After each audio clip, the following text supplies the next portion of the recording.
والاداري. ففي النهايه احنا بنعتبر ده كله نجاح. هتلاقي حسام دلوقتي نسي، وهتلاقي صالح بقى متالق ومضطرين او مش مضطرين، والواضح انه التوقيتات خدمت حسام في تالق هذه اللعيبه. فلازم دلوقتي ان احنا نشيل ده طبعا ونشكر في ده. الحته اللي انا عشان ما تطولش مني بتاعت اناسيو لعلاء وطارق، انه اناسيو واضح انه فقير، وواضح انه لازم يمشي، وفي نفس الوقت انه اداره الزمالك عندها حق انها لازم تمشي مش 10 لعيبه، لا 15 لعيب. طيب ما هم دول اللي اتفرضوا او اناسيو جم لقاهم ولعب بيهم. انت فاهم صعب ان انت تقيم مدير فني جه على لعيبه هو ما اختارهاش. انا النهارده احنا بنطلع من بقنا ان احنا نادي الزمالك لازم يمشي مش 10 لا 15 لعيب. فعلا في لعيبه كتيره ما عندهاش شخصيه نادي الزمالك، بس هي اللعيبه دي اللي ناسيو جه.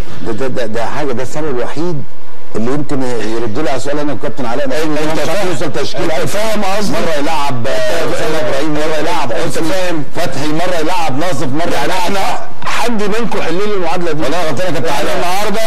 انا عايز حد يحل لي المعادله دي. احنا قيمنا انه في من اللعيبه اللي عملت الموسم ده حوالي 15 لعيب لازم يمشوا. طيب مش هنقول اناسيو، اي مدرب تاني كان هيعرف يتعامل مع اللعيبه الضعيفه دي. انا اقول لك يا كابتن ضياء، عشان ما نحكمش على الراجل انه كل حاجه.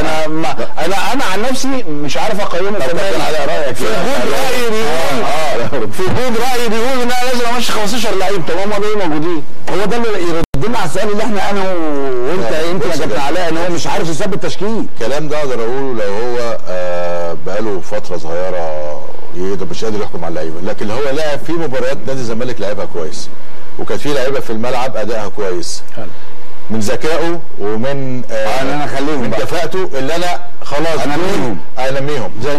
لكن انا افاجئ، يعني انا بقول لك خط وسط نادي الزمالك احسن مباريات عملها في وجود ابراهيم صلاح ودونجا مع بعض ماتش الاتحاد.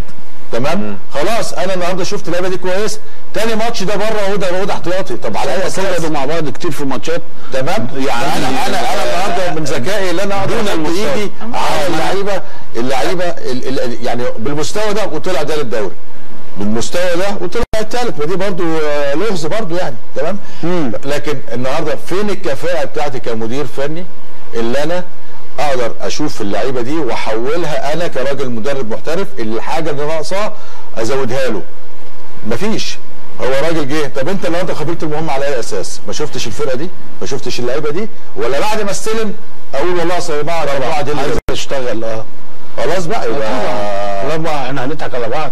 مدرب في وسط الموسم وجالي انا وبعدين انا مش شغال عايز اشتغل بالتعقيد.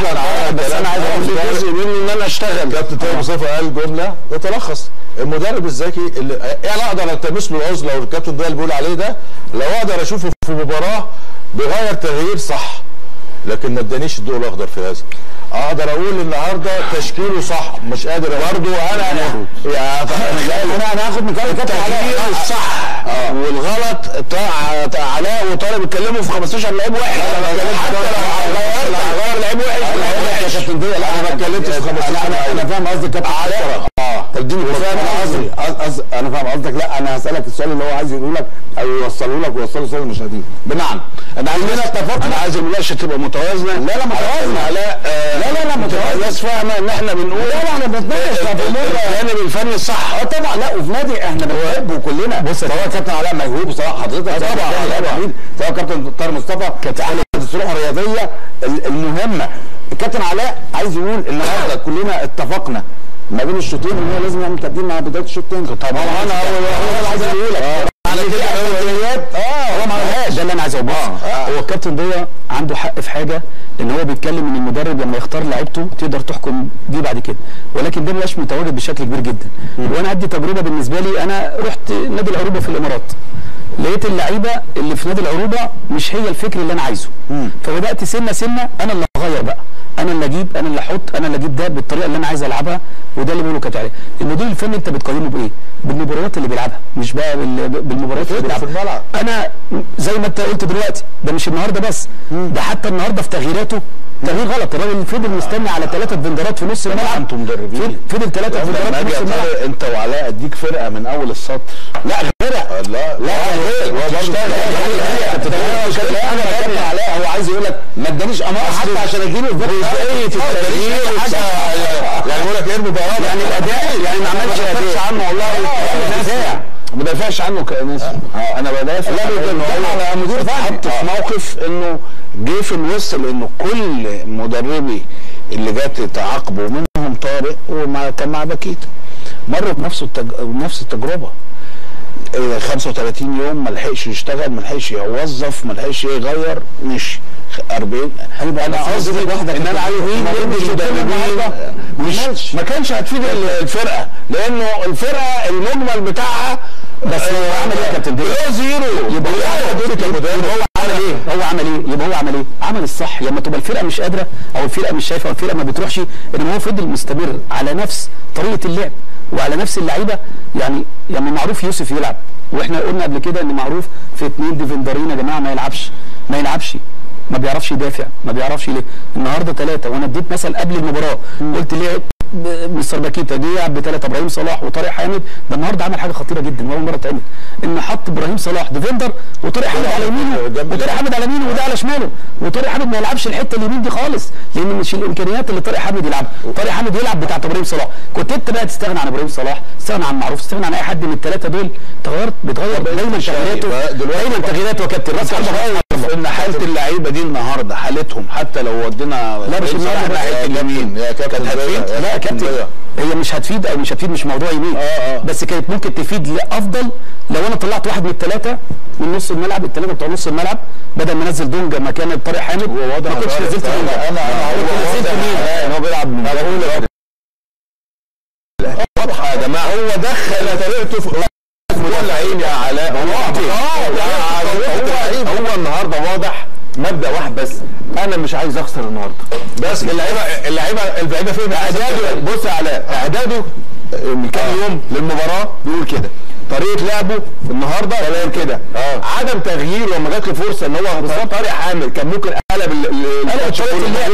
مش هيفرق ده واحد زي كيمو ولاعب فريد او لاعب مهاجم بالظبط. انت كنت قاعد بره بتقول ايه؟ الراجل ده بيحاول.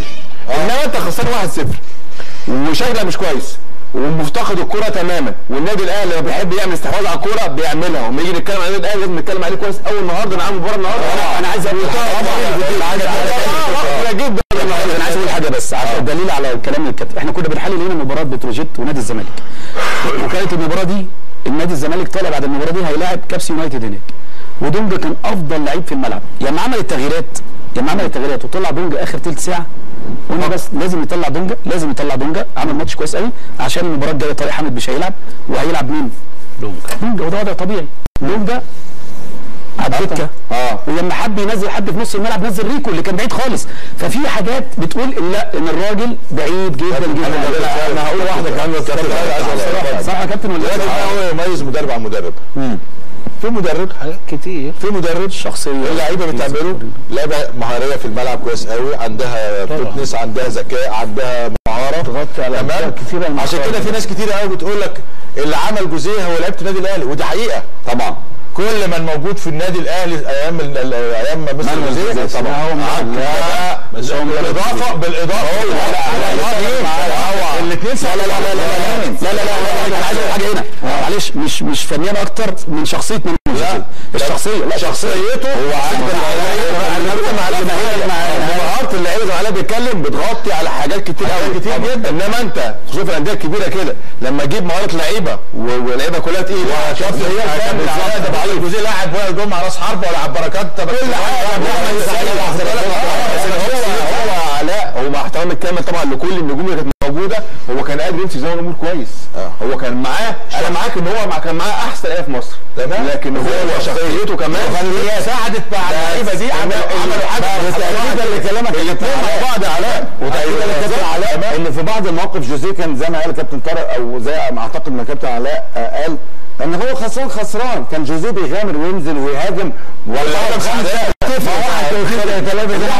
حتى لو خسرت يا خالد انت قاعدين بره بنتفرج على بعد قد ايه كنت ممكن تقول بعد قد ايه استقرار فني عشان جوزيه عمل كل انا قصدي كده الوقت المدرب محتاجه انه يشتغل فيه ما ساعدش نفسه. انا ده قصدي